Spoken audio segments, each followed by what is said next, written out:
plaisir d'accueillir Émilie Morichon. Bonjour. Bonjour. Vous êtes la directrice de la SHF, la Société hippique française. Ravi de vous accueillir sur le plateau, ravi de vous accueillir sur cette édition 2024 du Salon du Cheval de Paris. On était obligé de faire avec vous, évidemment, la Société hippique française, définie comme la maison mère de l'élevage de chevaux et de poneys de sport et de loisirs en France. Émilie, j'ai envie de vous demander tout de suite quelles sont les missions de la SHF. Est-ce que vous pouvez nous les rappeler ? Alors peut-être pour vous parler de nos missions, je vais peut-être faire un petit retour sur l'histoire. La SHF, c'est la plus ancienne institution de France. C'est la première institution du cheval qui a été créée en 1865. Et elle a été reconnue par Napoléon III comme association reconnue d'utilité publique. Donc on a un ancrage très fort et une histoire assez forte. En fait, on avait la formation et la sélection des chevaux de guerre, de service, de travaux agricoles. Donc en fait, notre mission, nos missions ont évolué avec la place du cheval dans la société. C'est-à-dire que le sport et le loisir est venu un peu plus tard, et c'est à ce moment-là où on s'est orienté vers cette utilisation.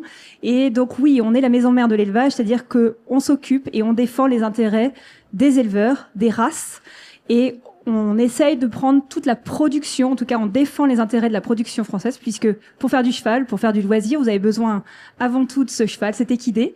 Nous, on ne s'occupe pas, vous avez la Fédération française d'équitation qui s'occupe vraiment de la partie équitation, vraiment de l'utilisation du cheval. Nous, on est là en amont, c'est-à-dire qu'on est vraiment sur la partie agricole. On dépend du ministère de l'Agriculture et nous avons un agrément pour défendre vraiment ces missions et donc vraiment ces productions et transformations de l'équidé jusqu'à ce qu'il devienne ce pourquoi il a été élevé, c'est-à-dire un cheval de sport ou de loisir. C'est ça, vous avez trois grands piliers dans vos missions. Rassembler les éleveurs, évidemment, structurer et puis développer cet élevage français. Exactement, quand on élève, quel que soit ce qu'on élève, d'ailleurs, quelle que soit la production qu'on élève, eh bien, on a un intérêt, c'est de vendre cette production, on l'achète, on le fait parce qu'on a un client final. Et nous, voilà, c'est vous tous, c'est vous, utilisateurs et passionnés des chevaux, qui font que les éleveurs se donnent l'envie de repousser toujours leurs limites et le progrès génétique. Et le développement de la filière équine française est au plus haut, puisque évidemment, avec les Jeux Olympiques de Paris, on a vu plein de belles races françaises qui ont mis à l'honneur les éleveurs français, et ça, c'était, je suppose, une fierté. Exactement. On a beaucoup de nations qui ont représenté, notamment le Sud-Bruxelles français lors de ces JO. Donc c'est d'ailleurs encore une fois le meilleur Sudbook qui a été reconnu pour le saut d'obstacle, mais on est aussi très présent dans le concours complet.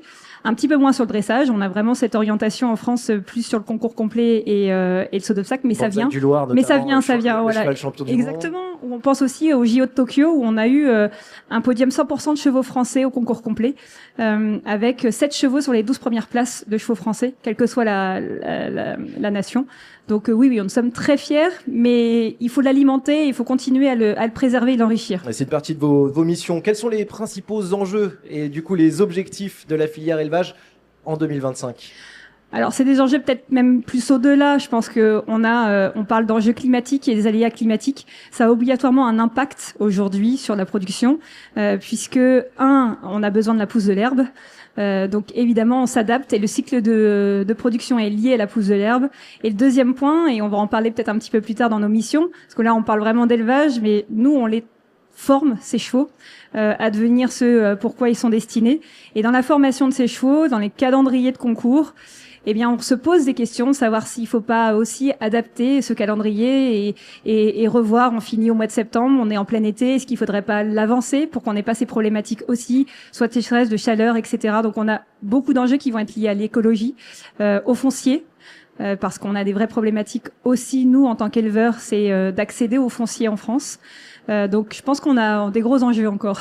Des gros enjeux, effectivement. Alors peut-être un rappel sur l'émission, effectivement, parce qu'on n'en a pas parlé, mais vous avez un circuit, évidemment, on connaît, ça nous parle, cycle classique, cycle libre, en tout cas le circuit de la SHF. Peut-être un mot sur le circuit de concours de la SHF ? Oui, donc en fait on est divisé un petit peu en deux étapes. On a les concours d'élevage 0-3 ans, c'est-à-dire que là on va essayer d'aider l'éleveur à définir le cheval qui tend vers du sport plutôt de haut niveau, à celui qui va peut-être avoir un peu moins de valeur ajoutée, qui va être plus être orienté vers le loisir, en tout cas le flécher le plus tôt possible pour choisir quelle est sa formation la plus adaptée. C'est un petit peu la sélection de départ, et donc ça, on s'occupe du modèle, on s'occupe de l'allure, et donc on recherche les prédispositions morphologiques à devenir un cheval de sport.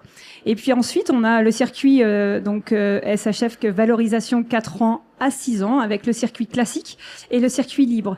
Le circuit classique, l'objectif, c'est vraiment de préparer les gammes. C'est vos enfants vont à l'école. Eh bien, nous, nos jeunes chevaux vont aussi à l'école. Alors, on a la maternelle, le primaire, collège, lycée.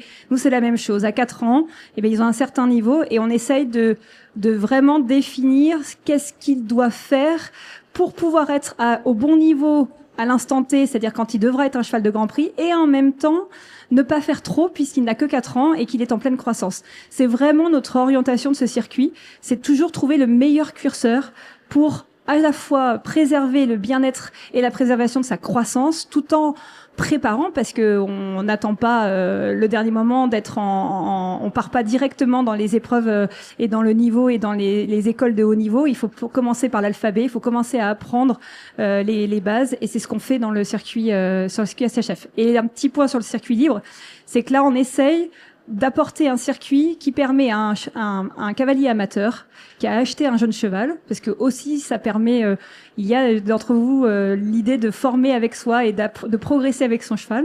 Eh bien, c'est vraiment de pouvoir former son cheval en étant un cavalier amateur. Effectivement, on pense notamment aux grandes semaines qui sont souvent des objectifs pour les propriétaires de jeunes chevaux. Et on le rappelle, vous êtes dans, je crois, 7 disciplines. Alors, on a donc évidemment les 3 disciplines olympiques, le dressage, le concours complet et le saut d'obstacle, mais on a aussi un circuit en endurance, un circuit en attelage, un circuit en hunter. Et l'idée aussi, c'est que nous avons réalisé un circuit qui teste le comportement du cheval, c'est-à-dire qui est un peu transversal à tous, c'est de dire que ça s'appelle le circuit pratique. On met à la disposition des éleveurs, c'est essayer de mettre en avant à la fois, je dirais, le mental, mais aussi le travail dans l'éducation de l'éleveur, de ses chevaux, et de dire qu'il est apte et pratique pour le sport ou le loisir. Alors, en tant que grand acteur de cet écosystème du cheval, vous êtes évidemment sensibilisé et sensible au bien-être du cheval.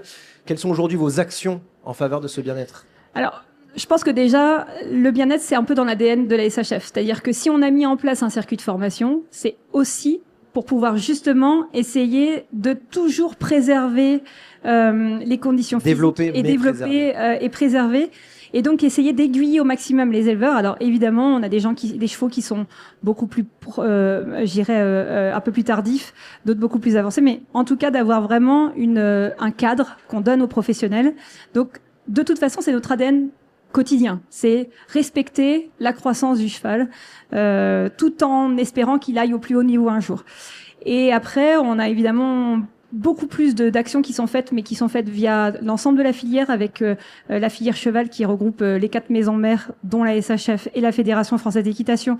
On a beaucoup d'idées, mais je pense que c'est dans notre quotidien en tout cas, et on parlera peut-être après des innovations, mais on essaye aussi d'inculquer ce bien-être auprès de nos professionnels, c'est-à-dire ceux qui sont acteurs de cette formation, comme les cavaliers, et on pourra parler un petit peu des innovations. Parlons-en des innovations. Eh bien, évidemment. On a mis en place une formation qui s'appelle Label Cavalier SHF. Oui. Et l'objectif, c'est d'identifier les cavaliers qui aujourd'hui sont à leur compte, qui sont vraiment professionnels ou salariés, mais en tout cas qui le font dans leur activité professionnelle et qui ont une équitation vertueuse, c'est-à-dire qui respectent réellement les étapes de la formation du cheval. Et donc, on s'est appuyé sur des grands formateurs, et ils sont évalués à la fois en amont, c'est-à-dire dans les stages, mais aussi sur le circuit. Et donc ça, c'est vraiment quelque chose de très élémentaire, c'est essayer d'aider les éleveurs à identifier ceux qui respectent le mieux la croissance du cheval. Je crois justement que la liste 2024 est publiée. Et elle vient d'être publiée, c'est à jour, c'est sur notre site, donc n'hésitez pas à aller voir. Exactement. N'hésitez pas à aller consulter, avis aux éleveurs et même à tous ceux qui souhaiteraient se renseigner sur cette liste de cavaliers. Justement, alors c'est peut-être oui, on peut parler d'innovation, en tout cas une nouveauté depuis 2023, je crois. Vous avez mis en place ce que vous appelez la prime aux naisseurs pour venir en accompagnement des naisseurs, puisqu'évidemment, les naisseurs, les éleveurs, ils vendent leurs chevaux jeunes parfois des chevaux qui vont avoir des très belles carrières, qui vont avoir des sous. Et pour venir en accompagnement aux naisseurs, en tout cas en accompagnement notamment en argent financier, vous avez mis cette prime aux naisseurs. Est-ce qu'on peut en savoir plus? Alors ça existe déjà dans les courses. C'est développé depuis très longtemps. L'idée, c'est de dire que il y a plusieurs acteurs en fait dans la réussite d'un cheval et dans une carrière d'un cheval. C'est avant tout évidemment celui qui a pensé au croisement, qui a fait naître ce cheval et qui l'a élevé dans les meilleures conditions possibles, c'est-à-dire à apporter tout ce qu'il avait besoin. Et donc c'est évidemment l'herbe en premier. En tout cas, même dans les conditions avec ses congénères, etc. Donc l'éleveur, c'est le premier maillon essentiel. Et évidemment, après il y a le cavalier, celui qui entraîne, puisque ce ne sont pas vraiment des. Nous, on considère pas qu'ils sont réellement cavaliers. En fait, on les appelle comme des entraîneurs. C'est eux qui entraînent le cheval, ils sont le prof, comme on a pour nos enfants. Et derrière, évidemment, il y a la réussite du cheval, mais souvent, évidemment, l'éleveur, pour des questions de trésorerie, parce qu'on est sur un cycle, on est quand même le cycle le plus long dans toutes les espèces agricoles d'animaux de rente. On a un cycle très long, on a un intervalle de génération très long. Dans les courses, à 3 ans, on sait déjà, il a couru, il est déjà dans l'activité. Nous, on espère qu'il fera pas de haut niveau avant 7 à 8, 9 ans. Oui. Donc, il est long, ce cycle, et pour des questions d'aide, de trésorerie, et parce que aussi le progrès génétique, il doit tout le temps, ça doit toujours être un objectif, on doit toujours repousser nos limites. Et bien, on essaye d'apporter en tout cas un soutien financier aux éleveurs et qu'ils aient une récompense, même quand ils l'ont élevé, ils l'ont vendu très tôt, souvent à un bien petit prix par rapport à ce qui pourra être vendu plus tard. Et donc que quelquefois, quelque part, il y a quelque chose qui revient un peu en récompense à l'éleveur. Et justement, est-ce qu'on peut en savoir un tout petit peu plus sur comment fonctionne cette prime? Bien sûr. Donc là, aujourd'hui, on l'a complètement financé, c'est-à-dire qu'on a augmenté les engagements sur notre circuit 4-6 ans. Et puis l'intégralité de cette augmentation est reversée aux meilleurs chevaux, enfin en tout cas aux éleveurs des meilleurs chevaux. Meilleurs 3%, je crois. Donc c'est 3% des meilleurs chevaux qui ont participé au circuit 4-6 ans. Et on espère surtout que ça fasse tache d'huile. On est évidemment en relation avec la Fédération française d'équitation. On aimerait après aussi avec la Fédération internationale pour que cette prime aux naisseurs, eh bien, elle court sur les meilleures échéances toute la vie du cheval. Voilà. Bon, bah, très bien.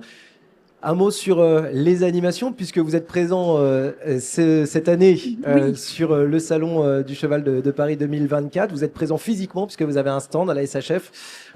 Alors, le programme des animations a été un tout petit peu modifié, évidemment, avec l'actualité, puisque vous aviez prévu d'amener des chevaux pour faire... 14 races devaient être présentes 14 races. Sur les 16 qu'on représente, Mais on a toujours les éleveurs qui sont présents pour vous présenter ces races, pour vous parler de ces races. Est-ce qu'on peut avoir quelques idées des races qui sont présentes? Oui, en tout cas, on a des éleveurs de présents. Je pense aux races, notamment beaucoup aux races de poneys qui sont présentes, les Connemara, les Fjord, je les ai croisés, Criollo aussi. Alors évidemment, on connaît ce poney français, le sel français, mais il y a plein d'autres races qu'on élève en France.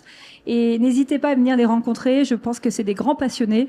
Ils ont beaucoup à vous apprendre et aussi pouvoir bien identifier. C'est toujours important de savoir notre patrimoine génétique français et ils le feront avec beaucoup d'humilité et de passion. Donc rendez-vous sur le stand L8. Exactement. L8 pour le stand, pour ceux qui nous rejoignent sur le Salon du Cheval de Paris.